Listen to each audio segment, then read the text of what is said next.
Comme au premier jour du procès, il y a une semaine, la salle d'audience est comble. Ils sont nombreux à s'être retrouvés pour écouter les plaidoiries des avocats. Sur les bancs, les victimes sont là, entourées de leurs proches, de leurs compagnes, sauf pour ceux qui affrontent seuls ce procès.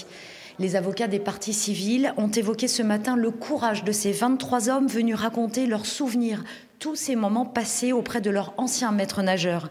Ils ont raconté ces jeux sexuels, parfois collectifs, parfois dégoûtants, avec des larmes, de la colère ou du sang-froid, selon la personnalité de chacun. La grande honnêteté de ces garçons, venus dire des choses qui sont si difficiles à dire, jusque y compris les sentiments ambivalents qui existent encore pour certains d'entre eux.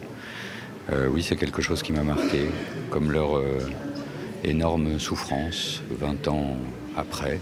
Dès vendredi dernier, l'accusé Dominique Hébert faisait part de sa prise de conscience quant au mal qu'il avait pu faire à ses enfants. Il attendait de ce procès qu'il libère la parole pour apaiser les douleurs. Il n'aura cependant pas toujours su répondre aux questions des victimes. Pour certaines, il dira qu'il ressentait de l'amour pour elles. Un avocat redira ce matin que le fil rouge de ces affaires-là, ce n'est pas la tendresse ni l'affection. Non, c'est la satisfaction des pulsions et des besoins sexuels d'un pédophile. Le réquisitoire de l'avocate générale a dû être reporté d'1 heure tellement l'émotion était forte dans la salle après les plaidoiries des parties civiles.